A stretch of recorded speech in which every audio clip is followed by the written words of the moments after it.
There was once a time when the weaver ants were undisputed rulers of the Savater Valley. In their prime, the weaver ants were considered invincible warriors who walked through the entire jungle fearlessly with no one to challenge their martial supremacy.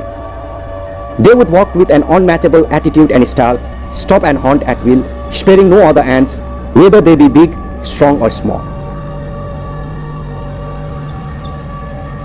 However, things began to change with the arrival of the invasive yellow crazy ants.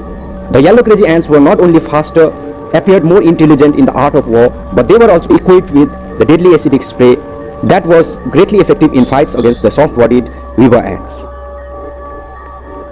The weaver ants could not stand for long against the deadly invaders from the south. With the arrival of the yellow crazy ants came the days of despair of the weaver ants. Not only the yellow crazy ants, but even other ants who dared not to stand against them before began to dominate them.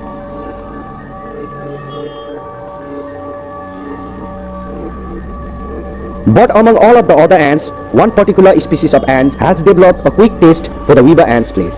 And that ant is no other than the distant relative of the yellow crazy ants. The ant watcher loves to call them the black crazy knights.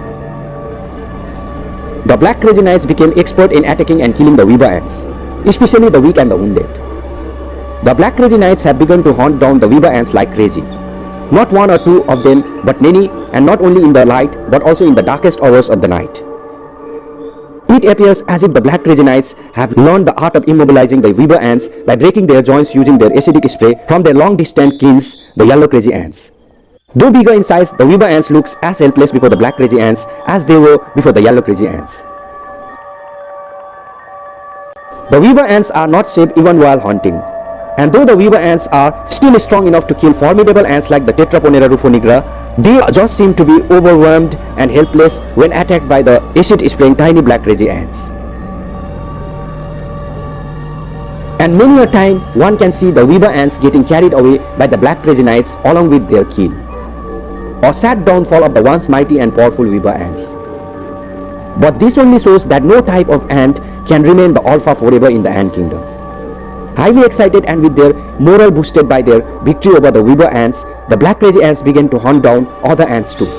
And with the haste with which the black crazy ants were expanding their territory, it was inevitable that they would soon be facing the new alphas of the Savater Valley, that is the yellow crazy ants. And when the two crazy ants fought, it was the yellow crazy ants that came out victorious.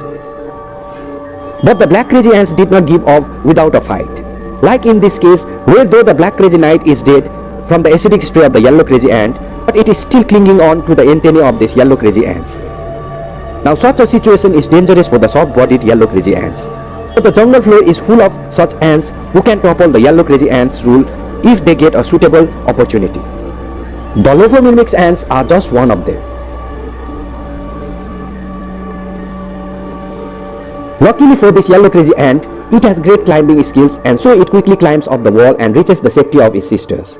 The yellow crazy ants above carefully examine the dead black crazy ants hanging onto the antennae of their sister. It is no doubt that these intelligent ants will soon figure out a way to remove the dead black crazy ants from the antennae of their sister. Or they may even decide to leave it untouched as a token of bravery of their sister and let it fall of itself with the passage of time.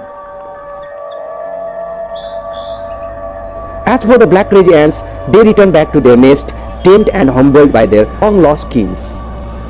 As for the yellow crazy ants, there is only one task still left for them to complete now, and that is to show the Lophomyrmex ants who are the actual alphas of these lands. And what would be no better way to do this than to snatch away the hard-earned food of the Lophomyrmex ants in the territory of the Lophomyrmex ants itself.